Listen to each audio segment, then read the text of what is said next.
নমস্কার বন্ধুরা, আমাদের টু সিস্টার্স ডিভোশনাল চ্যানেলের তরফ থেকে আপনাদের সবাইকে আন্তরিক শ্রদ্ধা। আমি শ্রীমদ্ ভাগবত থেকে আপনাদের পাঠ করে শোনাচ্ছি। আমি দশম স্কন্ধ থেকে আপনাদের পাঠ করে শোনাবো। বিভিন্ন ছোট ছোট পর্বে আমি আপনাদের পাঠ করে শোনাবো। পূর্বকালে সুরসেন নামক যাদবরাজ মথুরাপুরীতে বাস করতেন। মথুরাপুরী তৎকাল হতে যাদব নরপতিগণের রাজধানী ছিল। একদা সেই মথুরাধিপতি সুরসেনের বংশজ দেবকের কন্যা দেবকীকে বসুদেব বিবাহ করেন। নববিবাহিতা দেবকীকে সঙ্গে নিয়ে নিজ গৃহে যাবার জন্য রথে আরোহণ করলেন। উগ্রসেন পুত্র কংস জ্ঞাতিভগিনী দেবকীর বিবাহে সেখানে উপস্থিত হয়ে বহু যৌতুক নিয়ে স্বয়ং রথের অশ্বরশ্মি ধরে বসুদেব ও দেবকীর রথে গমন করতে লাগলেন। যাত্রাকালে শঙ্খ, তুর্য, মৃদঙ্গ, দুন্ধবী প্রভৃতি মঙ্গল বাদ্য সকল বাজতে লাগল। এমন সময় হঠাৎ এক আকাশবাণী ধ্বনিত হলো, রে আবোধ, তুই যাকে অশ্বের রজ্জু ধরে বহন করে পতিগৃহে নিয়ে যাচ্ছিস, সেই দেবকীর অষ্টম গর্ভের সন্তান তোর প্রাণ নাশ করবে। তা শুনে খল স্বভাব পাপমতী ভোজকুল কলঙ্ক কংস তৎক্ষণাৎ ভীষণ এক অসি গ্রহণ করে দেবকীর কেশ ধারণপূর্বক বধ করতে উদ্যত হল।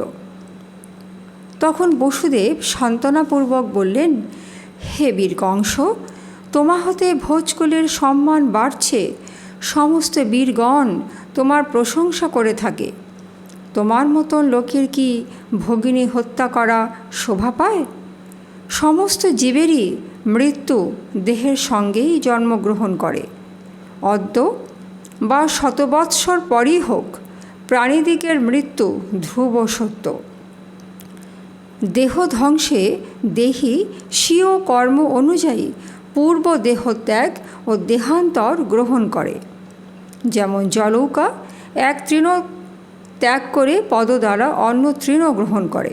অতএব কল্যাণকামী কারো হিংসা করবে না। হিংসা করলেই ইহকালে এবং পরকালে নানাবিধ যাতনা ভোগ অবশ্যম্ভাবী।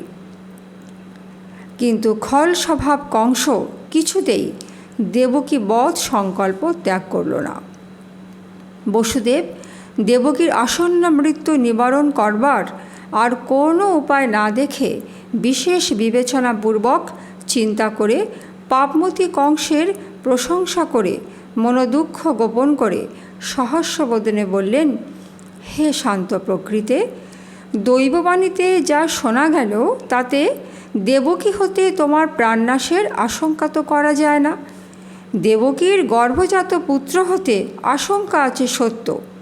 অতএব আমি তোমার নিকট প্রতিশ্রুতিবদ্ধ হচ্ছি যে ইহার গর্ভে যে সকল পুত্র জন্মাবে তা সমস্তই তোমাকে অর্পণ করব। তুমি যা ইচ্ছে তাই করবে। কংস তখন আশ্বস্ত হয়ে ভগিনী বধ হতে নিবৃত্ত হল। বসুদেব আনন্দচিত্তে পত্নীসহ স্বগৃহে গমন করলেন। দেবকীর প্রথম পুত্র জন্মালে বসুদেব তাকে কংসের হাতে সমর্পণ করলেন।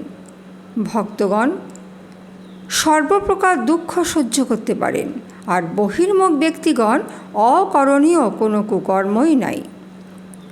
বসুদেব শত্রু ও মিত্রের সমদৃষ্টি, কারণ তিনি ছিলেন তত্ত্বজ্ঞান সম্পন্ন।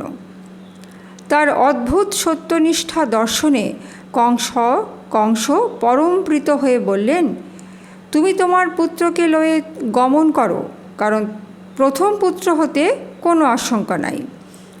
তোমার অষ্টম গর্ভের পুত্রই কংসের হত্যা জেনে কংসের হন্তা জেনে কংস তাকে প্রত্যর্পণ করল। কিন্তু বসুদেব পাপপতি কংসের কথায় সম্পূর্ণরূপে নিশ্চিন্ত হতে পারলেন না, কারণ সত্যসন্ধ সাধুগণ সর্বপ্রকার দুঃখই সহ্য করতে পারেন। জ্ঞানীগণ জাগতিক কোনো বিষয়েরই অপেক্ষা রাখে না। বহির্মুখ ব্যক্তিগণ হেন কুকর্ম নাই যা করতে পারে না। ধীর ব্যক্তিগণ সমস্ত ত্যাগ করতে সমর্থ। এদিকে নারদ এসে কংসকে বললেন, ইহারা সকলেই দেবাংশে জাত, পৃথিবীর ভারস্বরূপ দৈত্যগণকে বধ করার নিমিত্ত দেবতাগণ গোপনে ষড়যন্ত্র করছেন। কংস তাতে ভীত হয়ে তৎক্ষণাৎ বসুদেব ও দেবকীকে শৃঙ্খলাবদ্ধ করে রাখল। পূর্বজাত সন্তানদের সকলকেই একে একে নিহত করল এবং পরে দেবকীর সন্তান জন্মগ্রহণ করা মাত্র বধ করতে আরম্ভ করল। কংস পূর্বজন্মে কালনেমি নামক অসুর ছিল, এ জন্মে কংসরূপে জন্মেছে। নারীদের মুখে এইসব কথা শুনে যাদবগণের প্রতি মহাশত্রুতা আরম্ভ করল। যাদবগণের প্রতি ক্রুদ্ধ হয়ে যদুভোজ অন্ধকাধিপতি নিজ পিতা উগ্রসেনকেও অবরুদ্ধ করে স্বয়ং সুরসেন রাজ্য ভোগ করতে আরম্ভ করল। উগ্রসেন ছিলেন যাদবপতি, সুতরাং তিনিও ছদ্মবেশী দেবতা। যাদবগণের সাহায্যে তিনিও কংসকে বধ করতে পারেন।